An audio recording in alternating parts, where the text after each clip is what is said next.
नमस्कार, मैं मानवी ठाकुर। आप देख रहे हैं न्यूज 24 फर्स्ट एक्सप्रेस। आज की कुछ खास खबर। सहारनपुर के अंकुर गोयल ने 16वीं एशियन चैंपियनशिप में कजाकिस्तान में गोल्ड मेडल जीतकर देश का नाम रोशन किया है और Saharanpur SR shooting range academy से जुड़े हुए हैं और 25 metre centre fire pistol event में उनका गोल्ड मेडल आया है। अंकुर गोयल ने बताया कि उन्होंने इंडिया टॉप 3 प्लेयर्स में सिलेक्शन हासिल किया था, जिसके बाद उन्होंने कजाकिस्तान में भारत का प्रतिनिधित्व किया। इस इवेंट में उन्होंने 60 शॉट्स के साथ साथ अलग पॉइंट्स हासिल किए।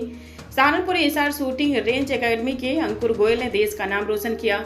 एशियन 16वीं चैंपियनशिप गन शूटिंग कजाकिस्तान में जीता गोल्ड मेडल। कजाकिस्तान में इंटरनेशनल गोल्ड मेडल जीतने के बाद अंकुर गोयल का सहारनपुर पहुंचने पर हुआ स्वागत। आपको बता दें कि 16वीं एशियन चैंपियनशिप का कजाकिस्तान में हुआ आयोजन, जिसमें सहारनपुर के अंकुर गोयल ने गोल्ड मेडल जीतकर देश का नाम रोशन किया। इंडिया को रिप्रेजेंट करने के लिए कजाकिस्तान में लहराया परचम। आपको बता दें कि 16वीं एशियन चैंपियनशिप का कजाकिस्तान में आयोजन किया गया, जिसमें अन्य राज्य अन्य जिलों के लोगों ने पार्टिसिपेट किया। वहीं सहारनपुर के अंकुर गोयल ने गन शूटिंग रेंज में गोल्ड मेडल जीतकर अपने जिले का ही नहीं बल्कि देश का नाम रोशन किया है।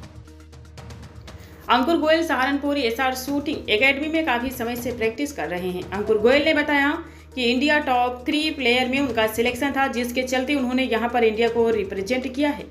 वहां उन्होंने 25 metre centre fire pistol event में उनका गोल्ड मेडल आया है। उन्होंने बताया कि 25 मीटर डिस्टेंस का इवेंट होता है, जिसमें .32 कैलिबर पिस्टल से खेला जाता है, जिसमें 5 गोली मैगजीन लोडिंग होती है और हर बार आपको सिर्फ 3 सेकंड का समय मिलता है। पिस्टल 45 डिग्री एंगल से शॉट चलाना होता है। 3 सेकंड के लिए ग्रीन लाइट जलेगी टारगेट के लिए, या 3 सेकंड में पिस्टल को भी उठाना है और शॉट भी चलना है और निशान भी सही लगाना है। करीब 60 शॉट का मैच होता है। हर शॉट का अलग अलग पॉइंट होता है। 10 पॉइंट में से आपको पॉइंट मिलते हैं। सबसे छोटे रिंग को आपकी बुलेट टच करती है तो आपको 10 में से उतने ही अंक आपको दिए जाते हैं। वहीं एसआर शूटिंग रेंज के अध्यक्ष राव तलहा फर्द ने जानकारी देते हुए बताया कि एसआर रेंज यूपी की 5 रेंज में से एक रेंज है और अंकुर उनकी रेंज से निकालकर इंटरनेशनल मेडल जीत कर आए हैं। सहारनपुर का यह पहला मेडल है, जिसमें बहुत खुशी की बात है। अध्यक्ष ने बताया कि अंकुर ने उनके यहाँ ट्रेनिंग की है, तो इस बात की भी बहुत ज़्यादा खुशी है कि वह यहाँ से निकलकर एक इंटरनेशनल मेडल जीत कर आए हैं और अपने जिले के साथ देश का नाम रोशन किया है। अध्यक्ष ने बताया कि जब इसकी शुरुआत होती है तो डिस्ट्रिक्ट लेवल से होती है। रेंज में मैच होते हैं, उसके बाद मैच में जो जीता वह तो स्टेट खेलता है। स्टेट खेलने के बाद प्री नेशनल खेलता है। मैं राव तलहा फरत, मैं एसआर शूटिंग रेंज का अध्यक्ष हूँ। एसआर शूटिंग रेंज सहारनपुर में एक यूपी स्टेट राइफल एसोसिएशन से एफिलिएटेड रेंज है और जो नेशनल राइफल एसोसिएशन से भी एफिलिएटेड है। ये यूपी में 5 रेंजेस में से एक रेंज है और हमें बड़ी खुशी हो रही है कि अंकुर भैया जो है वो इंटरनेशनल मेडल आया। सहारनपुर का पहला मेडल है तो हमारे लिए बहुत ही खुशी की बात है। और अंकुर भाई ने हमारे यहाँ ट्रेनिंग करी है, एसआर शूटिंग रेंज से ट्रेनिंग करी है, तो हमें और ज़्यादा गर्व हो रहा है कि हमारे यहाँ से ट्रेन करके अंकुर भाई इंटरनेशनल मेडल आए हैं, तो हमारे लिए बहुत ही एक खुशी का मौका है। क्या लगता है कहाँ कहाँ आप लोग खेलते हैं, किस तरह से इंडिया को रिप्रेजेंट करते हैं? असल में स्टार्ट होता है डिस्ट्रिक्ट लेवल पे। डिस्ट्रिक्ट लेवल पे मैचेस होते हैं, हमारे यहाँ रेंजेस में मैचेस होते हैं। फिर प्री स्टेट होता है। प्री स्टेट में जो क्वालिफाई करता है वो स्टेट में जाता है। स्टेट का एक क्वालिफिकेशन स्कोर है, फिर स्टेट से क्वालिफाई करके प्री नेशनल में जाता है। प्री नेशनल से क्वालिफाई करके नेशनल में जाता है बंदा। और नेशनल में जो टॉप प्लेयर्स होते हैं, जैसे टॉप 10 मान लीजिए एक स्कोर होता है एमक्यूएस, उसे जो भी क्वालिफाई करता है वो फिर ट्रायल्स में आता है। फिर नेशनल के स्कोर के साथ 3 ट्रायल्स और लिए जाते हैं सब शूटर्स के। उसमें जो टॉप आते हैं वो टीम में जाते हैं, जैसे अंकुर भैया टीम में गए हैं। ये आज के टाइम में पिस्टल के टॉप खिलाड़ियों में है इंडिया के। और फिर इंडिया को रिप्रेजेंट करने ये एशियन चैंपियनशिप में गए हैं शूटिंग की, और वहाँ इन्हें गोल्ड मेडल मिला है, जो हमारे लिए बहुत गर्व की बात है। किस तरीके के टारगेट रहते हैं जब जाते हैं? कितने जिलों से या बात करें अन्य शहरों के लोग खेलने के लिए? देखिए, पूरे इंडिया से तो लाखों लोग खेलने के लिए आते हैं। पिस्टल में हजारों लोग खेलने के लिए आते हैं और उनमें क्वालिफाई करके इस लेवल पे पहुंचना, इंडियन टीम में आना ही अपना आप में एक बहुत बड़ी बात होती है। अंकुर भैया ने बहुत मेहनत की है। लास्ट 8-10 साल इन्होंने अपनी लाइफ के शूटिंग को दिए हैं और तब इस मकाम पे पहुंचे हैं। इस लेवल पे पहुंचना आसान काम नहीं है। अभी कितने लोग यहाँ पर अभी सीख रहे हैं शूटिंग? एसआर शूटिंग रेंज में हमारे पास करीब 60-70 शूटर्स हैं जो खेल रहे हैं, जो अलग अलग इवेंट्स में हैं, जो कि राइफल और पिस्टल के अलग इवेंट्स हैं। पिस्टल में फिर 25 मीटर है, 50 मीटर है, ऐसे ही राइफल में 50 मीटर है, 25 मीटर है, और सॉरी 50 मीटर है, 10 मीटर है, और पिस्टल का भी 10 मीटर है।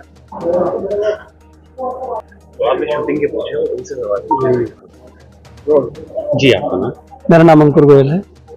अभी आप शूटिंग में जीत कर आए हैं, कहाँ गए थे, किस तरीके का आपका वहाँ पर टारगेट? अभी 16वीं एशियन शूटिंग चैंपियनशिप कजाकिस्तान में शमकन सिटी में थी, जिसमें 25 metre centre fire pistol event में मेरा गोल्ड मेडल आया है।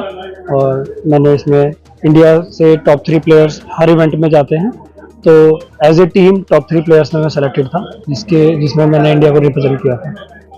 किस तरीके का टारगेट रहता है शूटिंग की अगर बात करें? ये 25 मीटर डिस्टेंस का इवेंट है एंड .32 कैलिबर पिस्टल से खेला जाता है, जिसमें 5 गोली की मैगजीन लोडेड होती है और हर बार आपको पिस्टल हाथ में आपके होती है और 3 सेकंड का समय मिलता है पिस्टल 45 डिग्री एंगल से उठाकर एक शॉट चलाने के लिए। 3 सेकंड के लिए हरी लाइट जलेगी टारगेट के ऊपर, तो आपको पिस्टल को उठाना है, शॉट चलाना है, वापस नीचे आना है। ऐसे करके आपको मैच कंप्लीट करना है एंड मैच के एंड में आपको जो भी हाईएस्ट स्कोरर होंगे वो मेडल के लिए सेलेक्ट होते हैं। कितने राउंड दिए जाते हैं? 60 शॉट्स का मैच होता है, जिसमें हर शॉट का अलग अलग 10 में से पॉइंट मिलते हैं। आपकी जब गोली चलती है तो सबसे छोटे रिंग को जिसको टच करती है आपको 10 में से उतने अंक को शॉट के लिए दिए जाते हैं। क्या कहेंगे युवाओं को जो शूटिंग खेलते हैं, किस तरीके का उनको लक्ष्य रखना चाहिए? जो भी शूटिंग करना चाहते हैं, पहली बात के सबसे जरूरी चीज़ है कोच, आपकी शूटिंग रेंज। जिन चीज़ों से आपको आगे जाने की सहारा मिलेगा या आपको आगे जाने का रास्ता मिलेगा, तो मैं शूटरों से कहना चाहूँगा कि सबसे पहली बात आप कोच की गाइडेंस जरूर लें, क्योंकि हमें बचपन से बताया जाता है कि गुरु का स्थान भगवान से बड़ा है, तो कोच की एक बहुत इम्पोर्टेंट रोल इसमें है। तो शूटिंग जब भी आप करें तो कोच की गाइडेंस में करें। आप रेंज में आए, यहाँ पे शूटिंग सब नेशनल प्लेयर्स हैं, काफ़ी लोग, मैं हूँ, राव सर हैं और चिराग भैया, अमित भैया, काफ़ी rifle shooters, pistol shooters, shotgun players हमारे रेंज पे लगभग काफ़ी नेशनल प्लेयर्स हैं, नेशनल रिनाउंड शूटर्स हैं।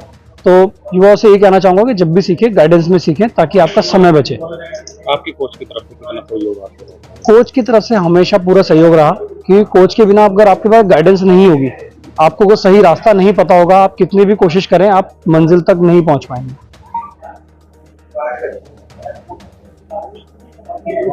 जी, एसआर शूटिंग रेंज पर मैंने प्रैक्टिस की, मेरी वाइफ भी नेशनल प्लेयर, उन्होंने प्रैक्टिस की।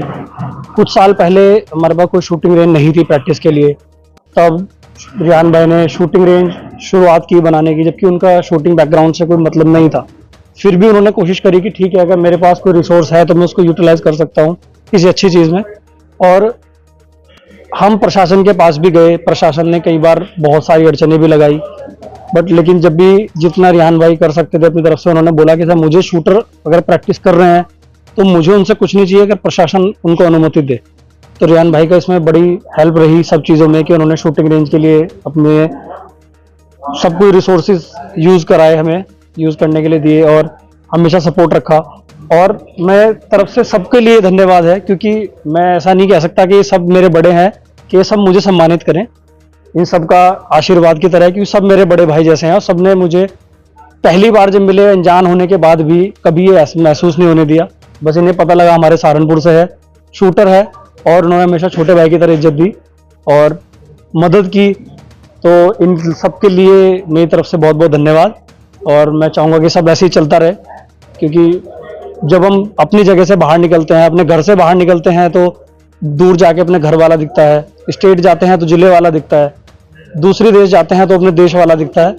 तो ऐसे ये सब सहारनपुर में सभी शूटर हैं, जितने भी, कोई पिस्टल वाला है, राइफल वाला है, शॉटगन वाला है, हम सब जब भी किसी टूर्नामेंट में जाते हैं तो सब एक दूसरे से मिलते हैं, तो शूटिंग रेंज पे सबको दिखता है कि हाँ ये सब लोग एक जगह से आए हैं और सब एक दूसरे का सपोर्ट करते हैं। तो सबको बहुत बहुत धन्यवाद। क्या लगता है सरकार की तरफ से भी कुछ सहयोग मिल पा रहा है अभी? सरकार की तरफ से सहयोग भी था, ऐसा नहीं है कि सरकार की तरफ से सहयोग नहीं था। कभी कभी कुछ अड़चनें भी आई, कुछ सहयोग भी क्यों हुआ, सभी तरह की रही, बट ओवरऑल सहयोग भी काफ़ी रहा। तो प्रशासन का भी धन्यवाद और बाकी सबका सहयोग का धन्यवाद। कोई भेदभाव नहीं रहा। जो बच्चे शौक रखते हैं उनके लिए देखिए, आने वाले युवाओं के लिए मैं एक बात जो मैंने रियलाइज़ करी अपने खेलने में, और जिस चीज़ को मैंने 10 साल में रियलाइज़ करा है और मैं कोशिश करूँगा आगे भी करूँ, मैं बताना चाहूँगा जिससे कि लोग अपना समय भी बचा पाएँ, कि आप अपने खेल को सुधारने पे ध्यान दें, खेल को सीखने पे ध्यान दें। बहुत जल्दी इस चीज़ की ना करें कि मुझे बहुत जल्दी बस मेडल चाहिए, क्योंकि जब आप खेलना सीख जाएंगे तो मेडल अपने आप आ जाएगा। तो आप अपना, मेरा सबसे सुझाव मानिए या मेरा अनुभव मानिए, यही है कि अपना खेल सुधारने पे ध्यान दें ज़्यादा से ज़्यादा, मेडल अपने आप आ जाएगा आपके पास। जी, आपका? मेरा नाम सैयद रेहान और मैं एसआर शूटिंग रेंज का सचिव हूँ। क्या कहेंगे आपके स्टूडेंट्स हैं, ऐसे लोग निकल के गए हैं और शूटिंग में जो है मेडल मिले? मैं ये चाहता हूँ कि इस रेंज में बच्चे आके प्रैक्टिस करें और रेंज का नाम करें और शहर का नाम करें और फिर देश का नाम करें। जिस तरीके से अंकुर भैया ने देश का नाम किया, शहर का नाम किया, मैं इन्हें बहुत बहुत मुबारकबाद देना चाहता हूँ। और मेरी रेंज से जो शूटिंग के लिए फीफा गई थी कंपटीशन के लिए, इनको भी सिल्वर मेडल मिला है, इनको भी मुबारकबाद देना चाहता हूँ। हर खबर की अपडेट पाने के लिए बने रहिए न्यूज़ 24 फास्ट एक्सप्रेस के साथ।